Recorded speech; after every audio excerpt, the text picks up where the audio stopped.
Amenities in your Airbnb can either make or break the experience for your guests. In today's video, we're going to be looking at some amenities that I use in my Airbnbs and have helped me to get better reviews and in turn better revenue. Hi, I'm Jeremy and I've been hosting on Airbnb since 2019. And if you're new here, I help Airbnb hosts like you get started. So let's jump in. So the first one I want to talk about is your pillows and your mattresses. We went a little bit above the norm for pillows and mattresses, and we got some not expensive stuff, but we got nice things for the money. We didn't buy the cheap stuff. We went a little above and beyond when we did that, and we went to Living Spaces and we got the pillows and we got the mattresses, and what we found out was that people were really enjoying these. So we got a lot of messages directly. Um, Either during the stay or after the stay, our guests would message us and ask us what kind of or what kind of pillows were they, or what kind of mattresses were they. And a lot of times they wanted the actual product so they could go buy it. They said it was the best that they had ever slept on. So the other thing besides messaging us personally would be that they would leave a review. And in the review, they would put how great the mattresses were, how well they slept. And if you think about it, you know, a lot of the time that they're going to be in your bed and breakfast, they're going to be spending a lot of time in the bed. So having that level of comfort just being up a level for them was really important to us, and it turned out to be really important for the guests too. So the other thing I want to talk about is your beds, and not just the mattresses, but the size of the bed. So we went with what our rule of thumb is trying to get the biggest bed we can fit into the space that we have. So, you know, that's easy to do most of the time in the master bedroom, but sometimes it's a little harder to do in the smaller bedrooms. But we would go with the biggest size we could get with the size of the room. So if we could get a king, we would get a king. If not, we would, you know, try to get a queen in there, and then if not, go down to the full. But we found that that was the most enjoyable for the guests too.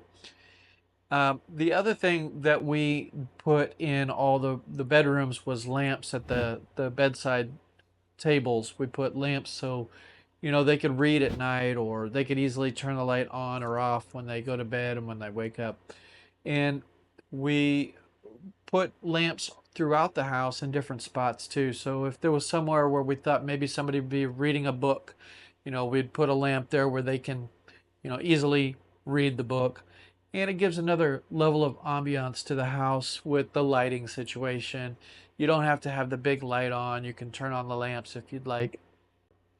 Another amenity that we found useful not only for ourselves but for the guests, and it's kind of a weird one because it's soft close toilet seats, and it doesn't really help in a comfort way, but it kind of shows that extra level of detail that you go to when you're doing your Airbnb, and just a little added bonus for the guests.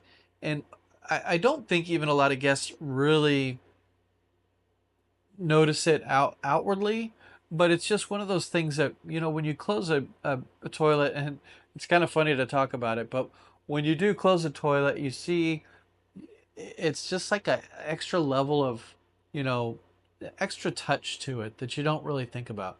But we found it to be nice, and I think the guests do too. Another item that we think is a must is a hair dryer. And a hair dryer is one of those things that maybe guys don't use it too much, but I think if you don't have it, you might get some people asking where one would be. I know we've had a couple of messages where people have asked where the hair dryer is. So, you know, you just have to look around and see that it's in a drawer or something, but or ask them before, you know, they arrive, do you have a hair dryer? So having a hair dryer is important, not maybe not to every guest, but it's one of those added things that's nice to have. And another thing that's nice to have is an iron and an ironing board.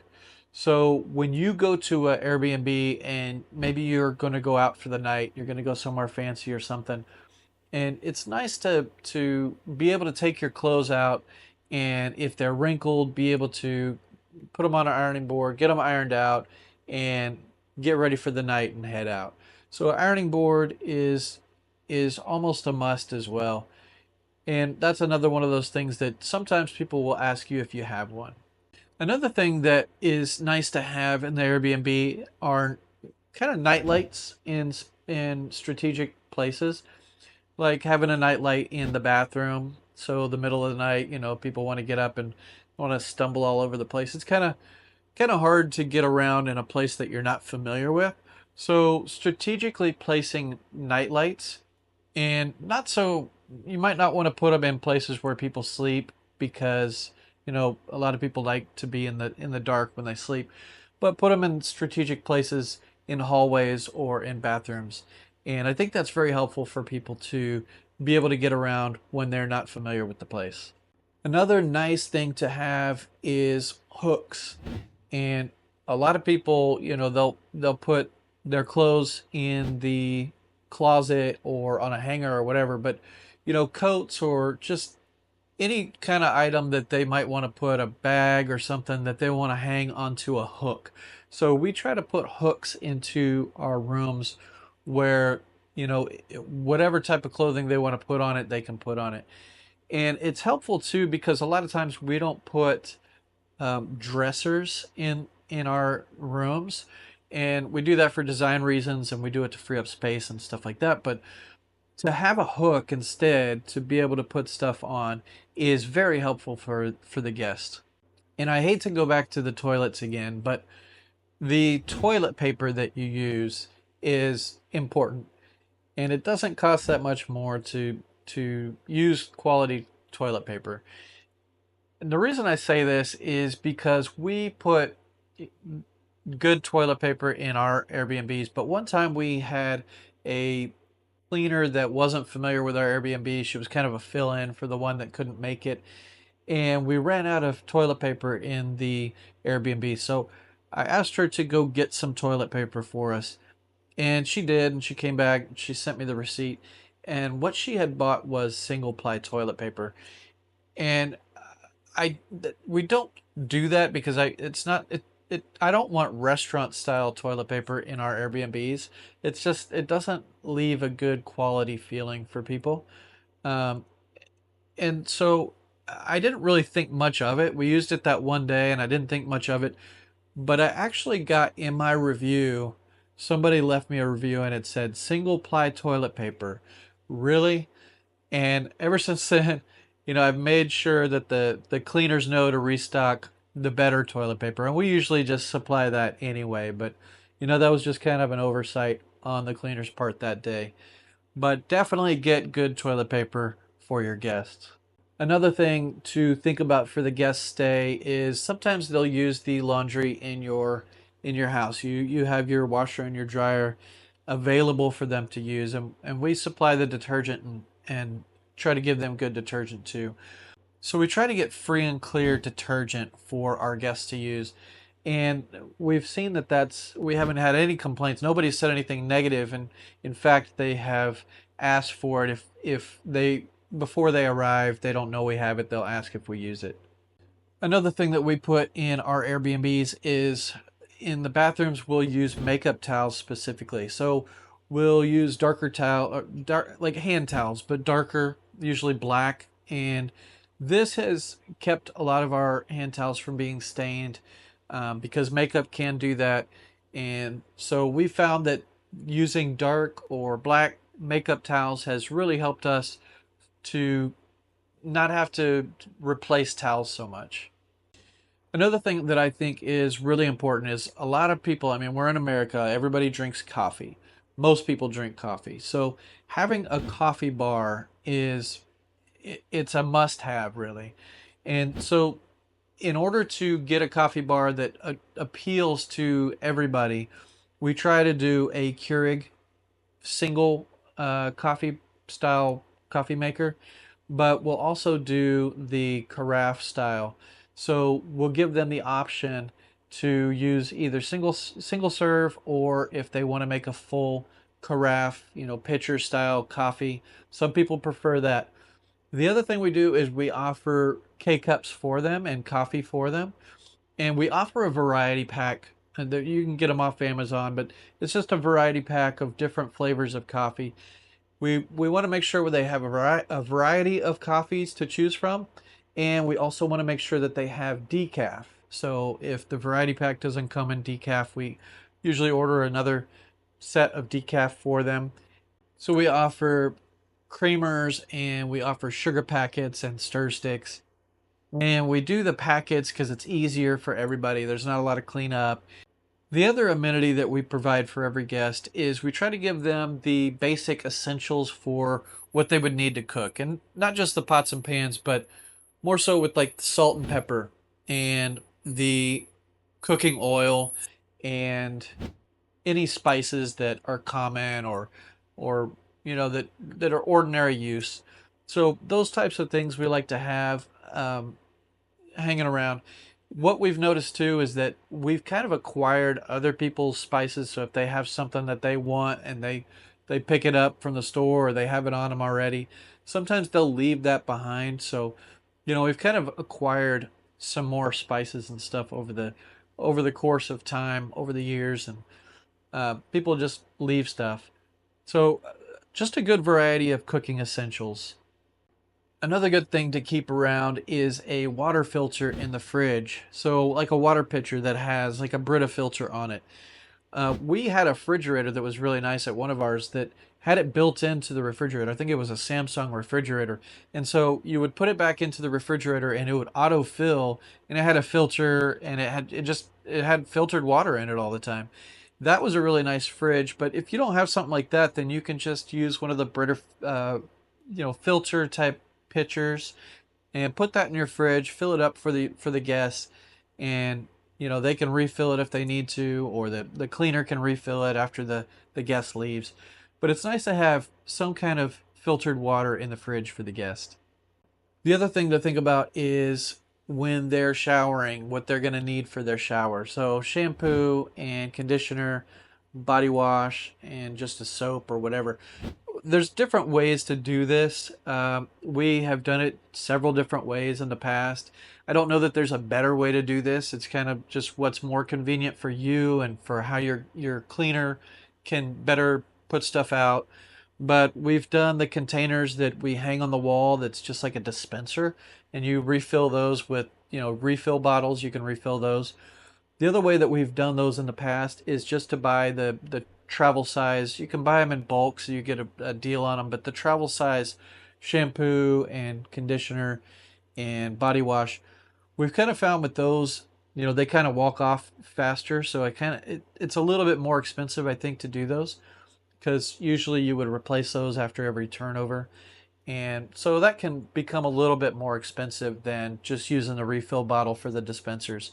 But either way you want to do it, whatever you think is best on that, as long as they have it, because I know a lot of guests, a lot of people, I've done it in the past when you're visiting somewhere and you forget to bring the stuff that you would use normally. And it's nice to have that backup at the place that you're going. So another amenity that I think it looks good not only to the guests when they show up, especially if they have kids or, the family's there or whatever, but something that can show up in the photos that really is intriguing is board games. So if you bring board games into your B&B, it adds a lot to entice people not only to book, just from seeing, like, it adds another thing to they look at and they say, oh, there's something to do too. So in their head, before they book, they can think, oh, that's another fun activity. We don't have to worry about entertaining the kids for a few hours for a night or whatever. But it's nice to have board games there. And so you could just buy a handful of board games, probably the most popular ones, and put them in your Airbnb. It's one of those things that you might need to check on later and see if they're missing pieces or whatever. But I've seen that they usually last for a good time before you start to miss pieces and have to re-up on the games. But it's a fun thing for people to do when they come, and it's inviting to see it in your photos.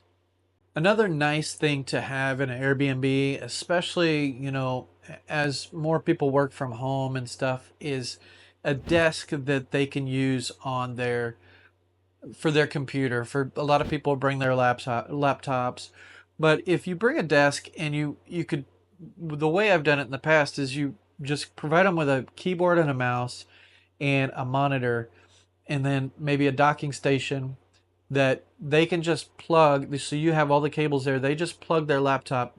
Most laptops today are universal with USB-C plug-in. So you just plug in the laptop to the docking station. It comes up on the monitor, and the keyboard and mouse are there. They can just use everything right there. Um, Monitors are getting cheap now to where a big monitor, a 24-inch monitor, is not going to cost you that much, especially if it's just a 1080p. It's going to be probably less than $200 to get one of those. But having this setup is really nice. Another thing it's good for the pictures, and it's inviting, and it helps them if they want to plan for being able to work from the B&B if they need to.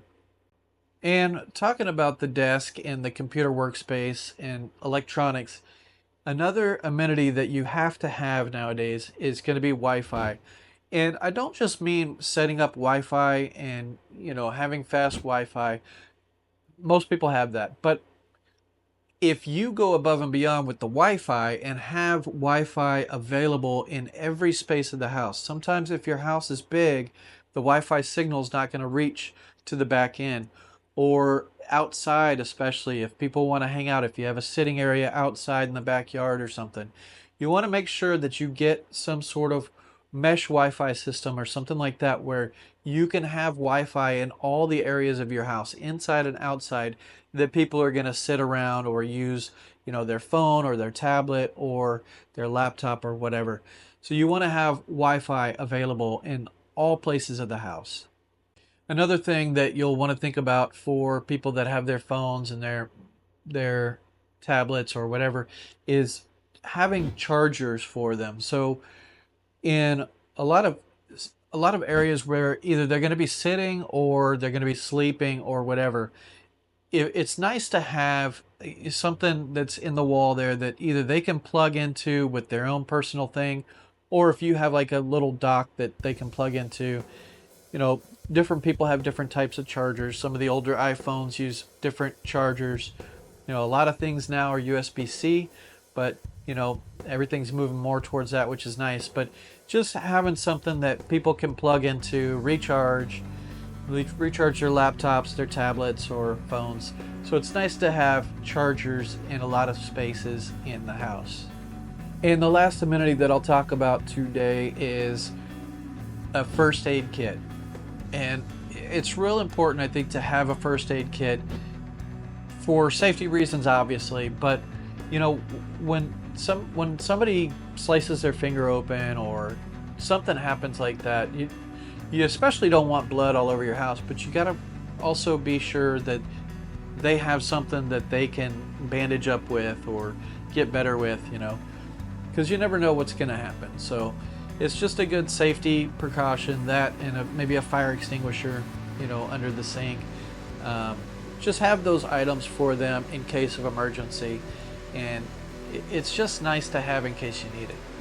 So these amenities should get you going, and they should be something that you can show off to your guests either in the photos or after they've shown up. You can kind of wow them. And kind of what I've thought of in the past is sometimes I say this wrong, so I got to make sure I get it right.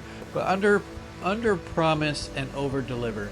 So you want to make sure that when the guest gets there, obviously you want to wow them in the photos and with the description that you have, but you want to also wow them when they get there and they see the place. And it's nice to have that experience, that it was better than what they thought it was going to be. And it's not always easy to do, but having the right amenities in place can definitely help you with that. And we've had a lot of reviews that people have said it was better in person, it was nicer, and they've talked about some of the amenities. So having those in your house really helps with the overall guest experience, and in turn that helps you with what you're gonna receive on your reviews, and that's going to help your income to your place in general.